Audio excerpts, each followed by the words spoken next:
അനാരോഗ്യം തളർത്തുന്നുണ്ട്. എങ്കിലും രാജ്യത്തെ ന്യൂനപക്ഷങ്ങൾ അപകടത്തിലാകുമ്പോൾ എങ്ങനെ നോക്കി നിൽക്കാൻ സാധിക്കുമെന്ന് ചോദിക്കുകയാണ് മുതിർന്ന കോൺഗ്രസ് അംഗം മുൻ അധ്യക്ഷ കൂടിയായ സോണിയാഗാന്ധി. പതിവായി രാജ്യസഭയിലെ തകർത്ത് സംസാരിക്കുന്ന ശീലമൊന്നും സോണിയാഗാന്ധിക്കില്ല. എന്നാൽ എണീറ്റാൽ പിന്നെ കേന്ദ്ര സർക്കാരിന് വയറ് നിറച്ചു കൊടുത്തിട്ടാണ് മതിയാക്കാറുള്ളൂ. വഖഫ് വിഷയത്തിലും അത് തന്നെയാണ് സംഭവിച്ചത്. രാജ്യത്തെ മുസ്ലിമുകൾക്ക് വേണ്ടി രാജ്യസഭയിൽ സോണിയാഗാന്ധി തകർത്താടുമ്പോൾ സഭ പൂർണ്ണമായും നിശബ്ദമായിരുന്നു. BJP നേതാക്കൾ അടക്കം സോണിയാഗാന്ധിയുടെ പ്രസംഗം കാതു കൂർപ്പിച്ചാണ് കേട്ടിരുന്നത്. വഖഫ് ഭേദഗതി ബിൽ ലോകസഭയിൽ പാസാക്കിയത് സമൂഹത്തെ സ്ഥിരമായി ധ്രുവീകരണത്തിന്റെ അവസ്ഥയിൽ നിലനിർത്താനുള്ള BJPയുടെ ഒരു തന്ത്രമാണിതെന്നായിരുന്നു സോണിയാഗാന്ധി പറഞ്ഞത്. വഖഫ് ഭേദഗതി ബില്ല് ഫലത്തിൽ ബുൾഡോസർ ഉപയോഗിച്ച് പാസാക്കപ്പെട്ടു. ഞങ്ങളുടെ പാർട്ടിയുടെ നിലപാട് വ്യക്തമാണ്. ഭരണഘടനയ്ക്കെതിരായ കടുത്താക്രമണമാണ് ഈ ബില്ല് എന്നാണ് സോണിയാഗാന്ധി വ്യക്തമാക്കിയത്.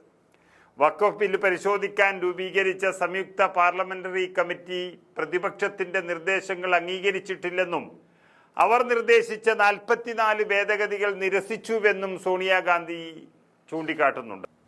വഖഫ് സ്വത്തുക്കൾ നിയന്ത്രിക്കുന്നതിൽ സർക്കാരിന് പങ്കാളിത്തം നൽകുന്ന വഖഫ് ബില്ല് 12 മണിക്കൂർ നീണ്ട ചൂടേറിയ ചർച്ചയ്ക്ക് ശേഷം അർദ്ധരാത്രിയോടുകൂടിയാണ് ലോകസഭയിൽ പാസ്സായത്.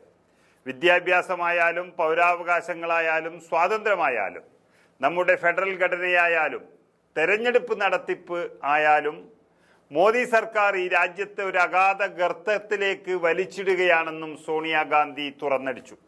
ഭരണഘടന കടലാസിൽ തന്നെ തുടരും, അതും തകർക്കുക എന്നതാണ് BJPയുടെ ഉദ്ദേശമെന്നറിയാമെന്നും സോണിയാഗാന്ധി പറയുന്നുണ്ട്. കോൺഗ്രസ് ഭരിക്കുന്ന സർക്കാരുകളെ BJP ആക്രമണാത്മകമായി ലക്ഷ്യം വയ്ക്കുന്നത് പൂർണ്ണമായ നുണകൾ ഉപയോഗിച്ചാണെന്ന് സോണിയാഗാന്ധി പറയുന്നു.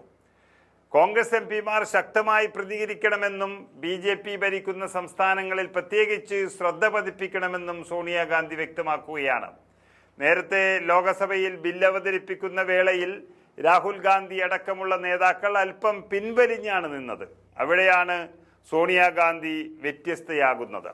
രാജ്യസഭയിൽ വഖഫ് ബില്ലെത്തിയപ്പോൾ ഭരണപ്രതിപക്ഷ അംഗങ്ങൾ കാതോർത്തത് സോണിയാഗാന്ധിയുടെ വാക്കുകൾക്ക് വേണ്ടി തന്നെയായിരുന്നു. അവരെ നിരാശപ്പെടുത്താതെ അവസരത്തിനൊത്തുയർന്ന സോണിയാഗാന്ധി BJPക്കെതിരെ തകർത്താടുകയായിരുന്നു രാജ്യസഭയിൽ ചെയ്തത്. ഇതിനു പുറമെ ഒരു രാജ്യം ഒരു തെരഞ്ഞെടുപ്പ് ബില്ലാണ് ഇനി സഭയിൽ അവതരിപ്പിക്കാനുള്ള സുപ്രധാന ബില്ലെന്നും സോണിയാഗാന്ധി പ്രവചിച്ചു.